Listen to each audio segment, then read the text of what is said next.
Beneath the endless sky of the steppe, where the wind carries both silence and rumor, an empire once rose that bent kingdoms to its will. The Mongol dominion, stretching from the rivers of China to the gates of Europe, was more than a military machine. It was a crucible of terror and obedience, a theater of loyalty demanded and fear imposed. Imagine, if you will, a stone chamber lit by a single flickering candle. In the corners, shadows cling to the rough walls like silent witnesses. A heavy iron key turns in a lock, and the door creaks open. This is not merely a prison. It is a stage where the authority of the Khan is made visible, where disobedience is met with punishment so unforgettable that whispers of it travel farther than any written decree. The Mongol Khans, heirs of Genghis, ruled not only with armies but with images of terror, carefully cultivated, never accidental.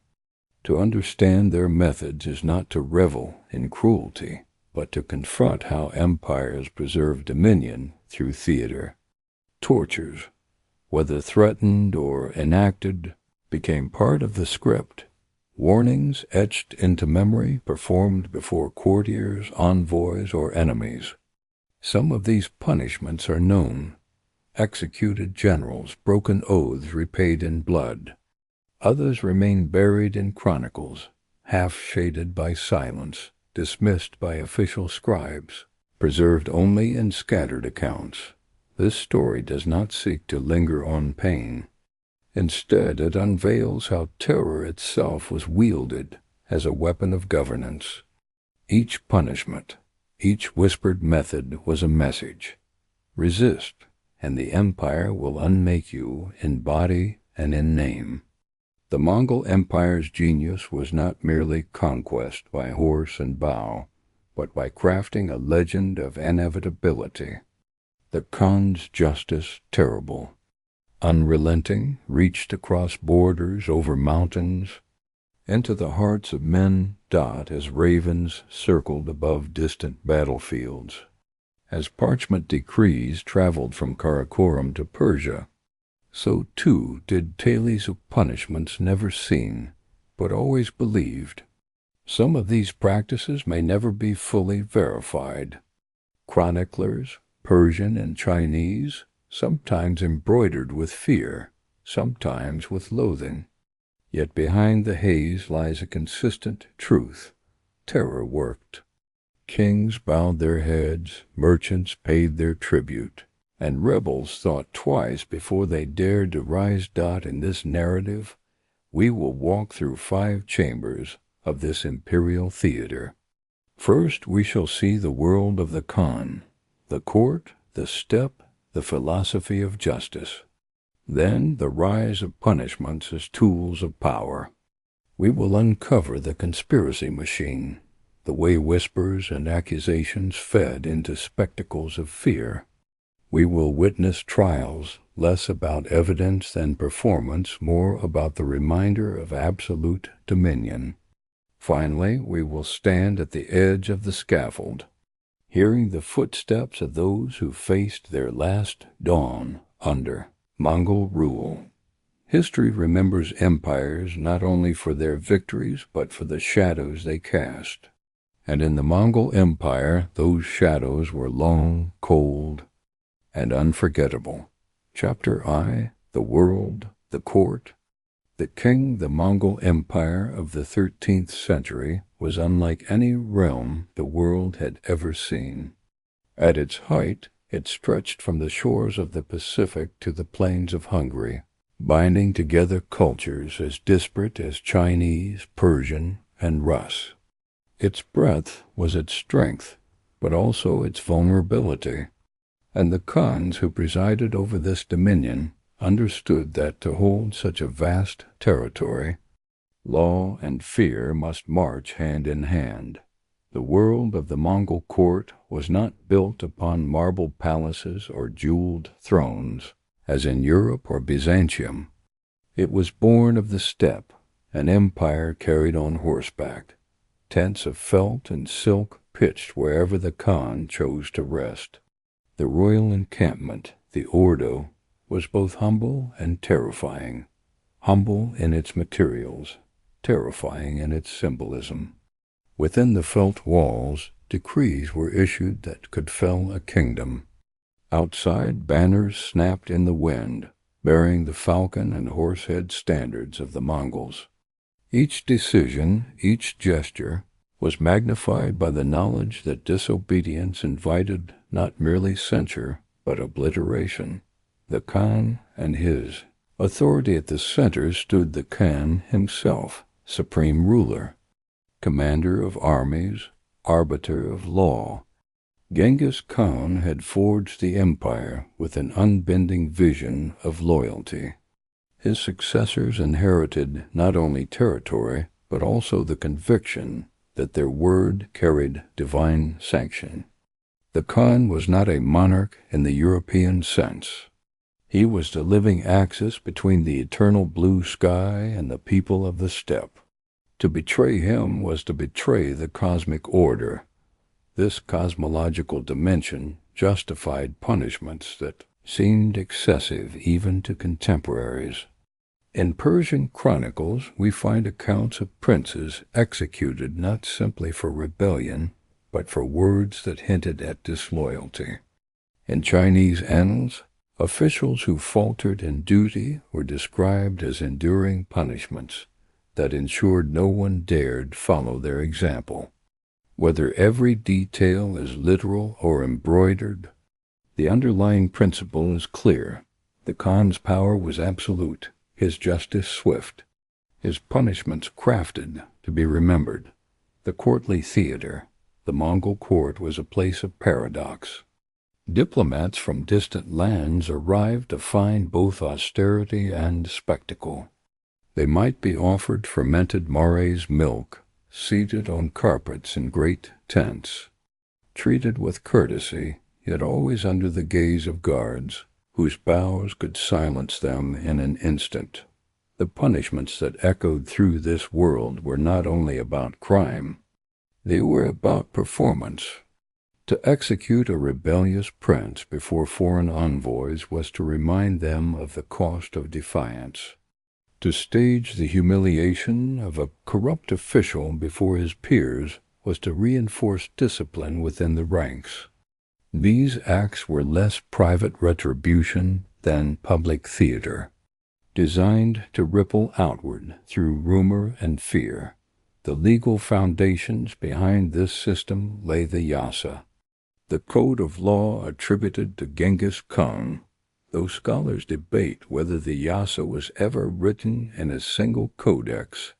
Its principles permeated Mongol governance: loyalty above all, protection of envoys, harsh penalties for theft, betrayal or treason. Punishments were often collective, visiting ruin not only upon the guilty, but upon their kin. This, too, was intentional, a means of binding families, tribes, and officials ever more tightly to obedience. Torture, in this context, was rarely an end in itself. It was a means of extracting truth, enforcing confession, or creating a cautionary tale. Accounts speak of methods that exploited fear of the body's frailty without always ending in death. The Mongols understood that a punishment witnessed and remembered could be more powerful than one carried out in secrecy. The wider world and fear news of these practices spread as quickly as the Mongol horsemen themselves. When European travelers, friars, merchants, or envoys carried back stories of Mongol justice, they emphasized the severity, sometimes embellishing for dramatic effect. To kings in France or Poland, the Mongol punishments became legends of terror, cautionary tales of an empire ruled by iron will. In Persia and the Middle East, memories of Mongol justice lingered long after the armies had withdrawn, shaping local chronicles with both horror and grudging respect. the ravens circling over battlefields were joined, in imagination, by the whispers of punishment in stone corridors of conquered cities. Candlelight flickering over parchment decrees carried the weight not just of law but of dread. Even when the empire fractured into khanates in Persia and the Golden Horde, in Yuan China, the motif of fear remained a shared inheritance. The king's dilemma for the Khans themselves, the challenge was always balance. Excessive cruelty could breed rebellion, but leniency could invite contempt. Their punishments then were crafted not as random acts of rage but as deliberate signals. To a disloyal noble, your betrayal will not only cost you your life but will erase your lineage. To a corrupt official, your disgrace will be made into a warning sung by others.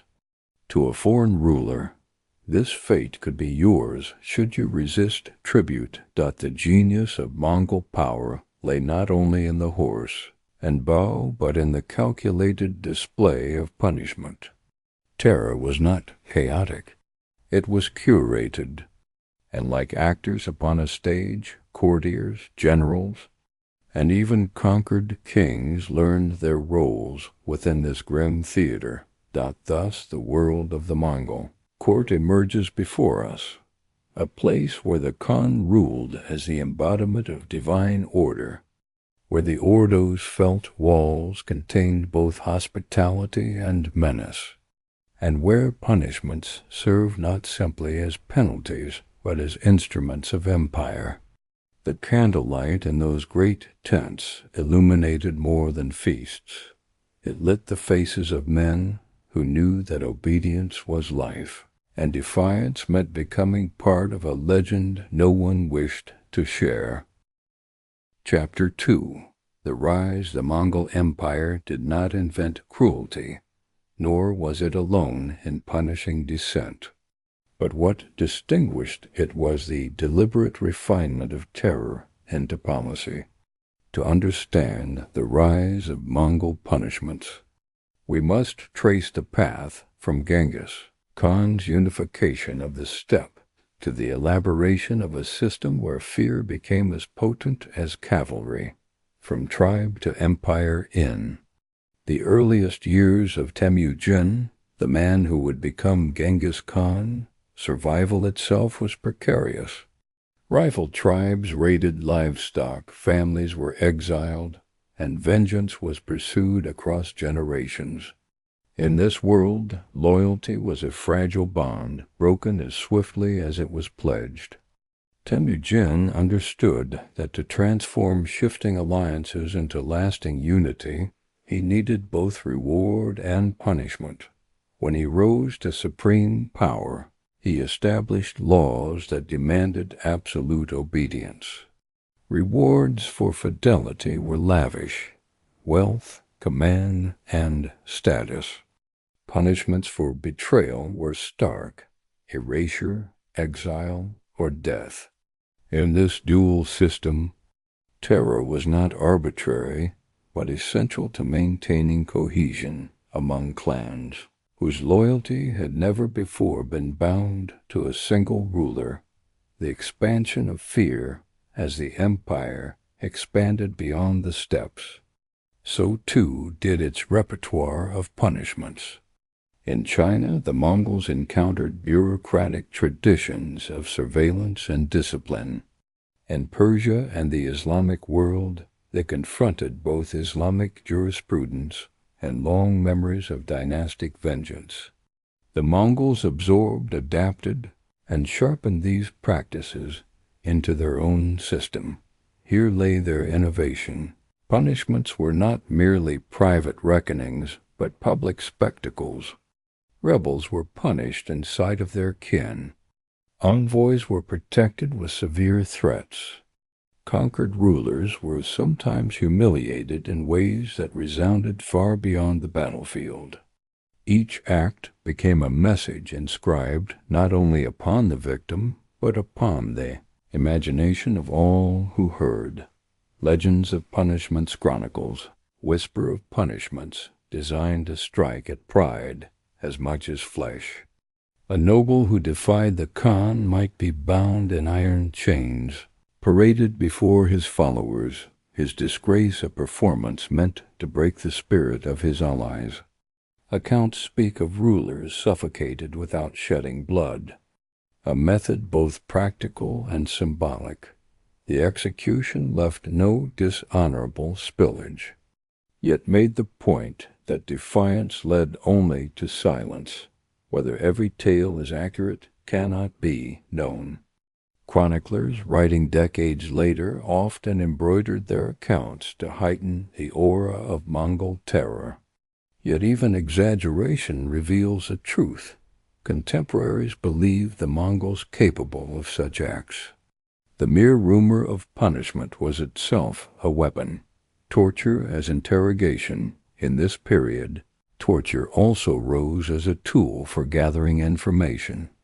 Spies, conspirators, and suspected traitors might be subjected to ordeals designed less to kill than to extract confession. Here again the Mongols were pragmatic. They did not torture indiscriminately, for it consumed time and resources. Instead, they used it selectively, when information was needed urgently or when confession would serve as spectacle. The methods employed often reflected cultural exchanges. Techniques known in the Islamic world appear in Persian accounts of Mongol trials. Chinese chronicles suggest that the Mongols adopted practices of corporal discipline from dynasties they conquered.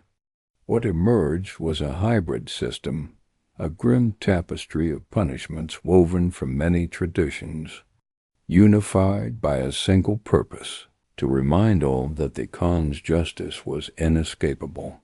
The role of fear in diplomacy, perhaps most striking, was how the Mongols exported their system of fear into diplomacy. When foreign envoys arrived at the Ordo, they were treated with solemn respect, but always with reminders of the fate of those who had violated Mongol law. Tales of envoys executed by defiant kings and the subsequent annihilation of those kingdoms circulated widely.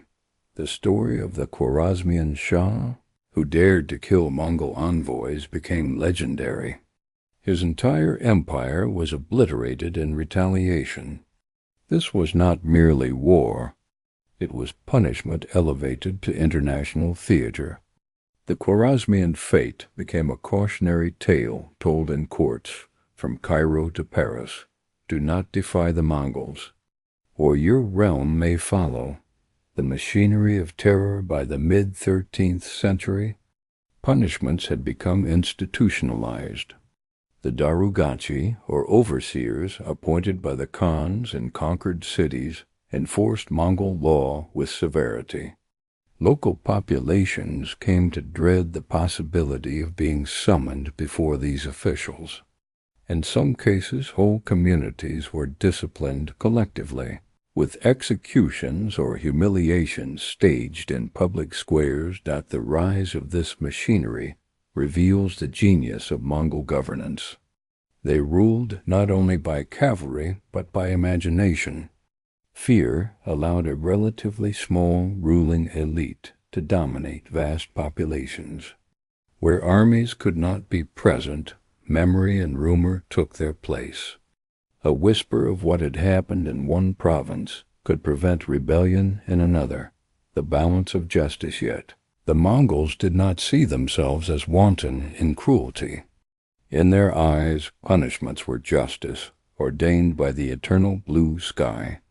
Theft, betrayal, treason, all were offenses against the cosmic order. To punish them harshly was not barbarity, but necessity. In their view, without such measures, the empire would dissolve into the anarchy of the steppe from which it had emerged. Thus, in the rise of Mongol punishments, we see not random acts of savagery, but a carefully constructed system. It grew from the tribal struggles of Temujin's youth, absorbed practices from conquered lands, and blossomed into an imperial theater where law, terror, and spectacle merged. The ravens of rumor carried these tales across mountains and deserts, alighting in courts far from the Mongol heartland. By the time Genghis Khan's grandson sat upon the throne, the legend of Mongol punishments had already become a force as powerful as their armies. Chapter 3. The Conspiracy Machine Within the Felt Walls of the Ordo, where the candlelight flickered against banners, and iron keys clinked on the belts of guards. Power did not merely rest upon open conquest. It thrived on suspicion, on whispered plots, on the constant weaving of loyalty and betrayal.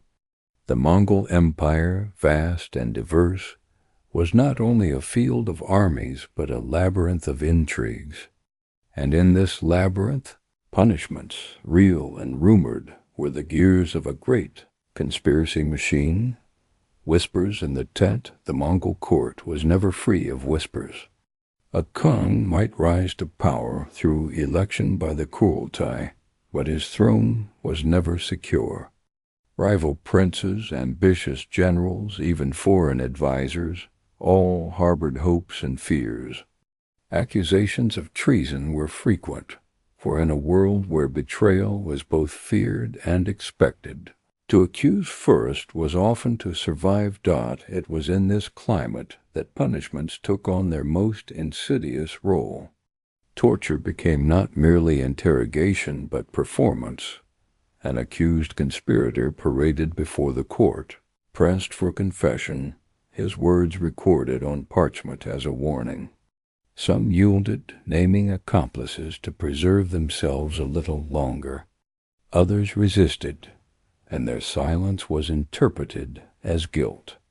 Either way, the machine fed upon itself, churning fear into loyalty. The role of the Jarguchi central to this system were the Jarguchi, the imperial judges. They were not neutral arbiters in the modern sense, but instruments of the Khan's will. Their task was to transform suspicion into verdict, rumor into law. When a conspiracy was alleged, it was the Jarguchi who orchestrated the proceedings, sometimes extending the process through calculated displays of intimidation. Here, torture was both tool and symbol. To see an accused noble under duress reminded all that no status was immune. To hear his broken voice naming others spread suspicion like wildfire. The court became a stage upon which guilt was manufactured and fear ensured obedience.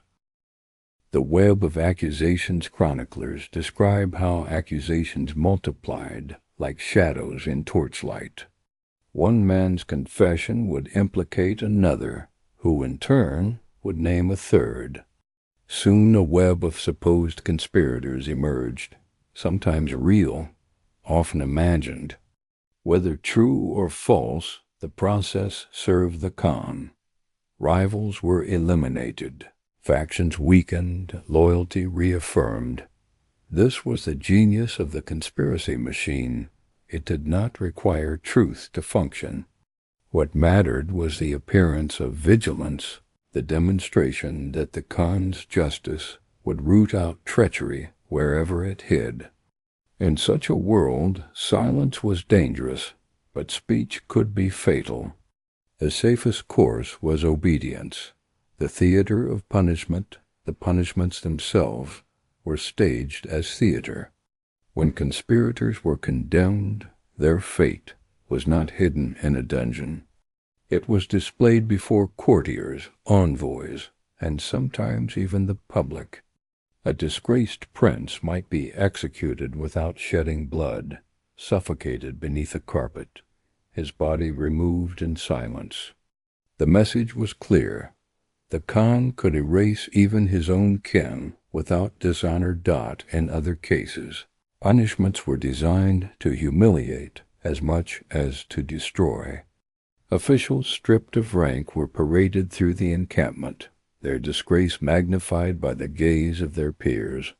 Envoys carried these stories abroad, ensuring that foreign courts knew the price of treachery. The effect was cumulative. Even those never accused lived with the constant awareness that their loyalty might be questioned. Fear became not only external, but internal, each noble watching his peers, each official second-guessing his words. A culture of surveillance, the conspiracy machine, thrived because it was embedded in culture. Mongol rulers expected absolute loyalty, but they also expected vigilance. Generals were judged not only on battlefield victories, but on their ability to detect disloyalty. Families were bound by collective responsibility. If one member betrayed, all might suffer. This culture created a society where surveillance was not imposed from above, but enacted by all.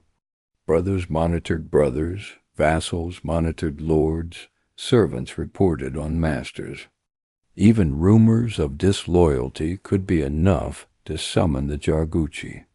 The walls of the Ordo seemed to listen, the candlelight itself to whisper. The limits of terror, yet the conspiracy machine was not infallible. Excessive purges risked weakening the empire, removing capable leaders for the sake of suspicion. Chroniclers note moments when Khans themselves hesitated, balancing the need for fear with the need for stability. Too much terror could breed rebellion, too little could invite betrayal. This balance was never perfect. The death of Genghis Khan, for example, unleashed rival factions that accused each other of conspiracy, plunging the empire into cycles of suspicion. Later Khans sought to control the machine, but it was like a forge that once stoked could not easily be cooled. Terror beyond the steppe. The conspiracy machine was not confined to the Mongol elite. In conquered territories, local elites were drawn into its gears. Governors accused of withholding tribute, merchants suspected of deceit, even scholars whose words displeased, all could be subjected to Mongol justice. Here, too, punishments served not only to correct, but to intimidate entire populations. Persian chroniclers describe officials flayed in rumor. Though rarely in literal truth, their disgrace magnified in memory. Chinese records note the punishments of corrupt administrators as warnings to others. Whether or not the full severity was enacted, the legend of Mongol punishments kept subject peoples wary. Ravens and shadows as we move through this chapter. The recurring motif emerges again, ravens circling above a field, shadows stretching long across the steppe. These images mirrored the way fear spread, silent, watchful, inevitable. The conspiracy machine was less about what was done in truth than what was believed. The Mongols understood this instinctively. They did not need every punishment to be witnessed. They needed only enough to keep the rumor alive. A whisper in Samarkand could prevent rebellion in Bukhara. A tale told in a caravanserai could dissuade a merchant from dishonesty. The empire ruled by rumor as much as by vow. The human cost behind this machinery lay human stories, men and women accused, sometimes guilty, often innocent. Families shattered, lineages extinguished, communities silenced. These were not numbers, but lives woven into the tapestry of empire as sacrifices to stability. To the Mongols, this was necessary. To us, it is sobering. Yet, in acknowledging the human cost, we also see the resilience of those who endured. Some bent to the machine, confessing under duress to save their kin. Others resisted, holding to silence even as suspicion consumed them. Their names may be lost, but their defiance lingers in the chronicles that dared to note dissent. The machine's legacy by the late 13th century. The conspiracy machine was an entrenched feature of Mongol rule. It bound the empire together even as it sowed distrust.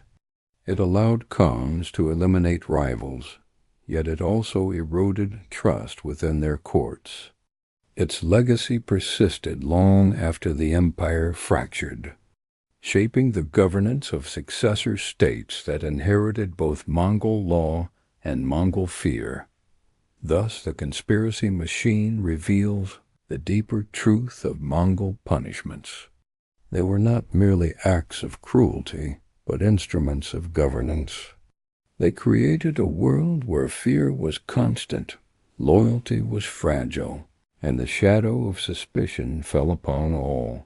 The candle burns low in the ordo, its smoke curling upward like a raven taking flight. The conspiracy machine has done its work. Now we move to the next act, the trial where justice is staged not in whispers but in open theater, and where punishment becomes performance before the eyes of the world. Chapter 4. The Trial as Theater. In the Mongol Empire, justice was never a private matter. It was a public proclamation, a spectacle designed to bind the living to obedience through the fate of the accused. If the conspiracy machine worked in shadows and whispers, the trial was its grand unveiling, a performance before courtiers, generals, envoys, and sometimes entire cities. The trial was not only about guilt or innocence. It was about message, memory, and the absolute authority of the Khan. The stage of judgment picture the ordo at dawn, felt tents arrayed in a circle, guards standing with bows at rest, banners of horsehair swaying in the wind. At the center, a raised dais or carpet where the Khan or his appointed judges presided. Around them, nobles, officials, and emissaries gathered in tense silence. This was the courtroom of empire, not carved stone, but open step. Its grandeur carried an authority rather than architecture. When the accused was brought forward, the trial began as theater. Charges were read aloud, often written on parchment, so that the words themselves carried permanence. Witnesses were called, though their testimonies were less about evidence than about affirming loyalty. To speak against the accused was to prove fidelity. To hesitate was to invite suspicion. The Jarguchi had work. The Jarguchi, those imperial judges, orchestrated the drama with practiced skill. Their role was not neutral inquiry, but choreography. They managed the rhythm of questions, the staging of confessions, the flow of accusation and denial. Torture, if applied, was not hidden, but presented as proof of determination. A broken voice confessing guilt was as much a performance as a verdict. The Mongols did not pretend to the fiction of impartiality. Everyone present knew the trial's true function, to reinforce the Khan's dominion. What mattered was not justice in our modern sense, but the reaffirmation that treachery would be punished and loyalty rewarded. Trials of princes and nobles. The most dramatic trials involved princes of the blood. Rival heirs, suspected plotters, ambitious cousins, all might find themselves summoned before judgment. Here the stakes were not only life or death, but the legitimacy of dynastic power. When a prince was condemned, the punishment was carried out with deliberate symbolism.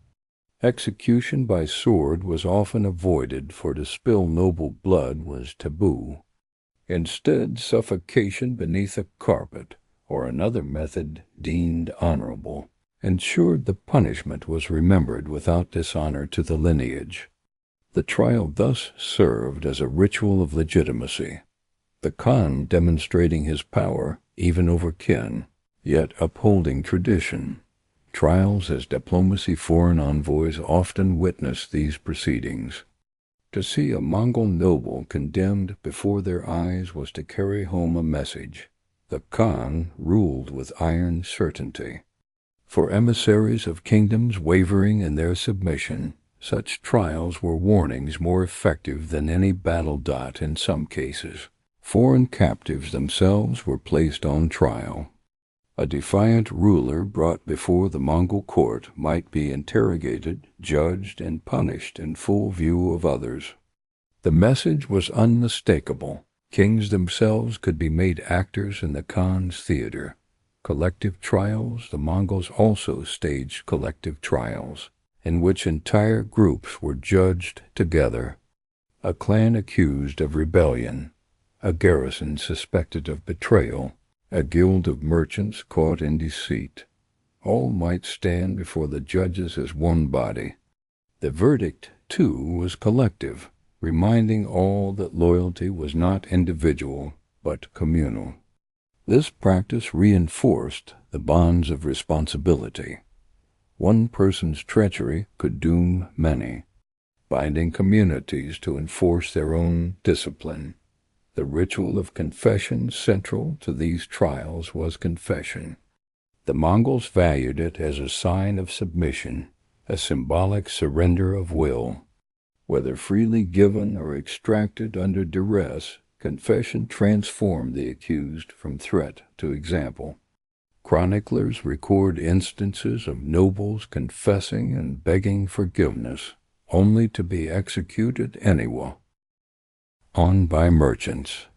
Thus the trial extended beyond its immediate audience, becoming part of the empire's long-distance rule through fear and memory. The fragility. Beneath the theater, yet beneath the grandeur, the theater revealed fragility. Trials were needed because suspicion was constant, because loyalty was never assured. The very frequency of trials betrayed the insecurity of Mongol power. Behind every spectacle lay the truth that empire held together only through vigilance and intimidation. At times, trials backfired. Excessive purges removed capable leaders, creating vacuums of command. Rival factions accused each other to weaken opposition, turning trials into weapons of politics. In these moments, the theater of justice threatened to consume the actors themselves. The legacy of Mongol trials, despite these dangers, the tradition endured.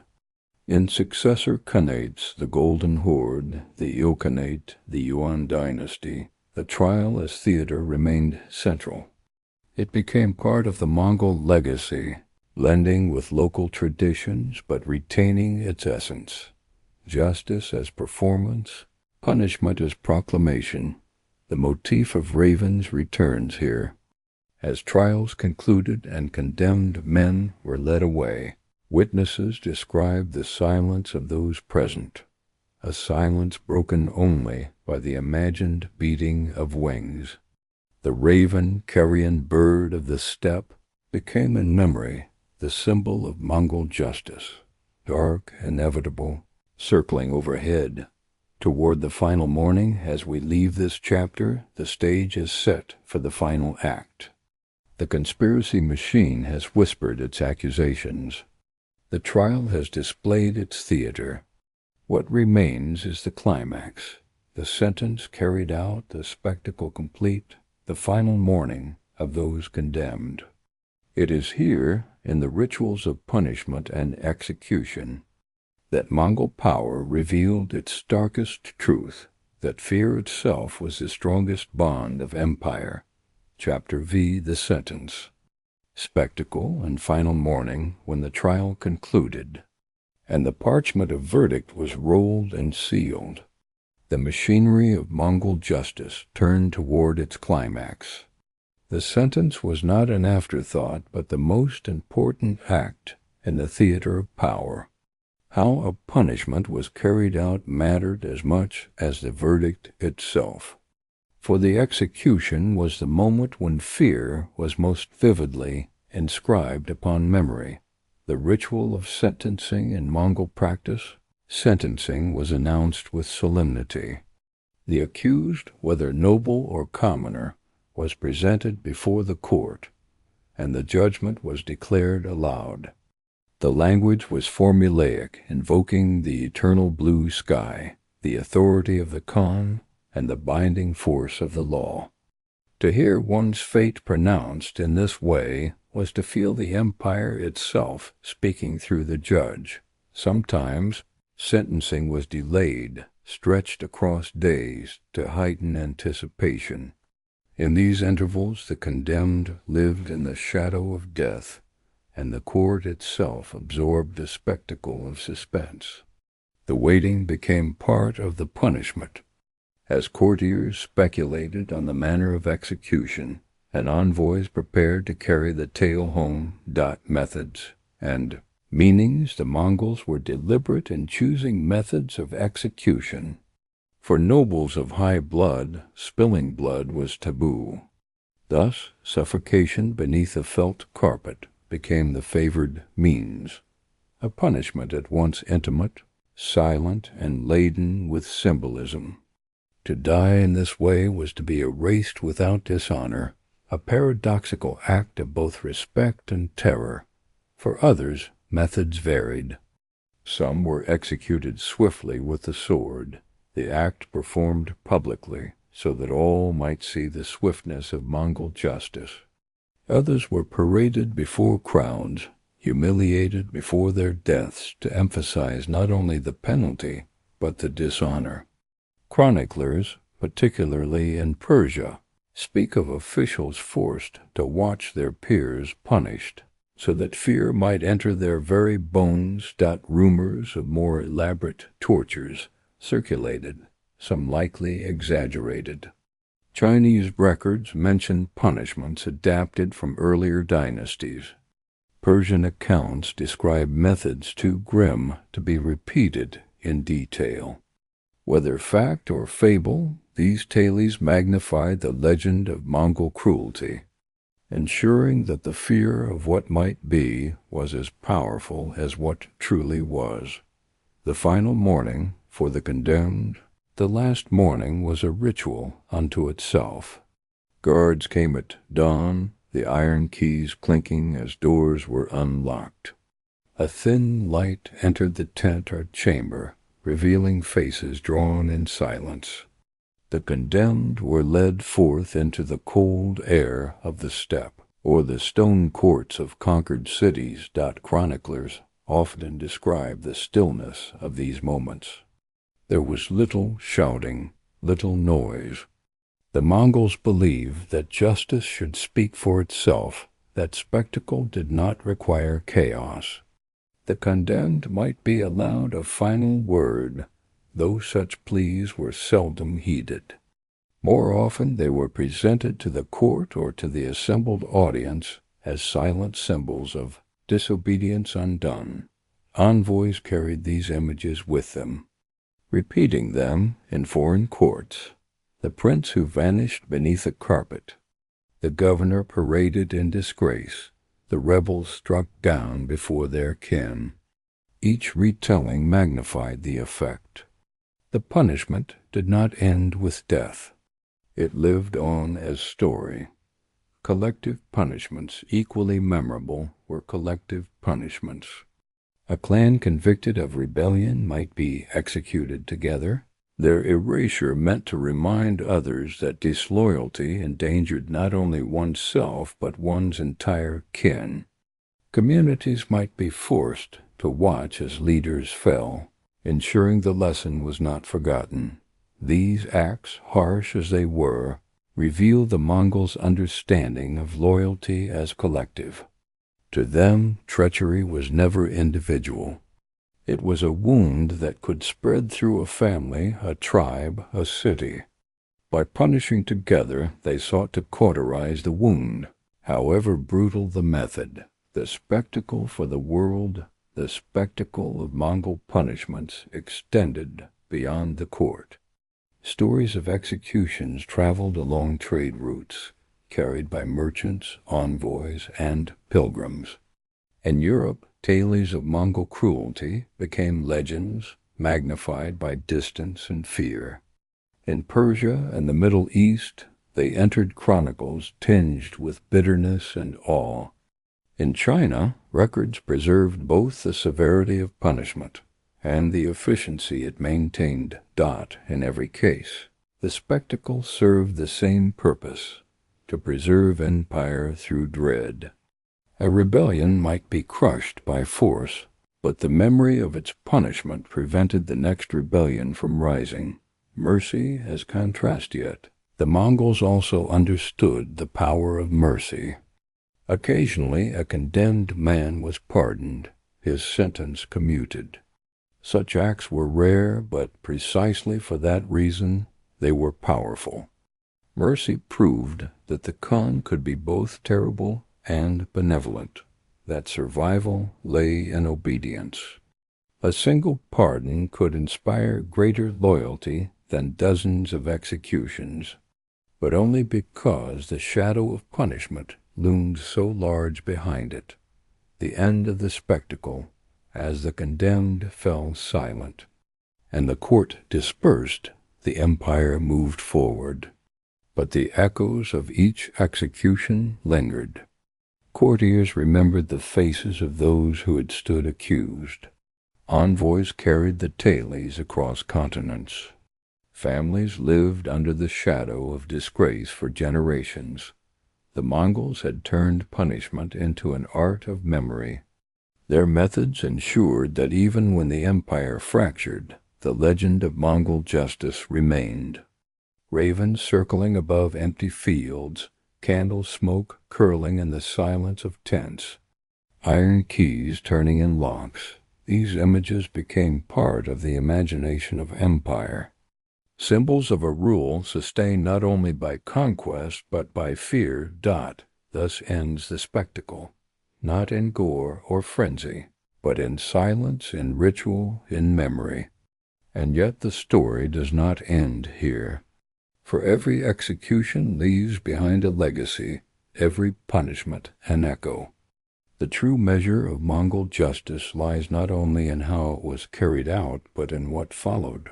The aftermath, the legacy, the echoes that reached beyond empire into legend. Epilogue, aftermath, legacy, and echoes. When the Mongol Empire fractured into its successor Khanates, the machinery of punishment did not vanish. It was inherited, adapted, and remembered. In Persia, the Ilkhans retained the practice of public trials and severe sentences, though blended with Islamic jurisprudence. In China, the Yuan dynasty formalized punishments within imperial bureaucracy, balancing Mongol severity with Chinese tradition. In the Golden Horde, collective responsibility and fear of treachery remained cornerstones of governance. The legacy of fear, the true legacy of Mongol punishments, was not in the specific methods, whether suffocation beneath a carpet or execution before a crowd, but in the system they represented. The Mongols demonstrated that fear could serve as governance, that rumor could substitute for armies, that a single trial could do the work of 10 battles. This legacy endured long after Mongol banners had faded. In Russia, the memory of Mongol punishments influenced the rise of autocracy. In Persia, chronicles described Mongol severity as both horror and necessity, shaping how later dynasties conceived of justice. In Europe, the image of Mongol cruelty remained a cautionary tale, part of the myth of the Tartar yoke, the ambiguity of memory. Yet memory was never simple. To some, Mongol justice was barbarity. To others, it was efficiency. Chroniclers sometimes exaggerated, embellishing punishments to heighten the aura of terror. But exaggeration itself testifies to effectiveness. People believed the Mongols capable of the worst, and that belief restrained rebellion. Even today, The image of Mongol cruelty persists more vividly than their systems of trade, their promotion of tolerance, their networks of exchange. The punishments, though few in number compared to the conquests, have become emblematic. Shadows often outlive substance. The human cost remembered for all its political logic. The machinery of terror left deep scars. Families erased, communities shattered, voices silenced. These were the hidden costs. The Mongol chronicles, terse in their accounts, seldom lingered on the grief of survivors. But in the silences between the lines, one may hear the echoes of mourning.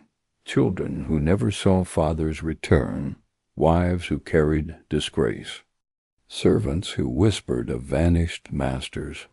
The final image, the motifs remain: ravens wheeling above fields long emptied, stone corridors echoing with silence, candlelight guttering as parchment decrees are sealed.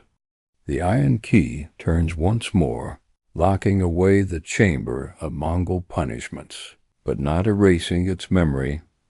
History judges empires not only by their victories, but by their shadows. The Mongols, unmatched in conquest, also mastered the art of fear. Their punishments, whether real or rumored, became instruments of empire, binding vast territories through obedience born of dread.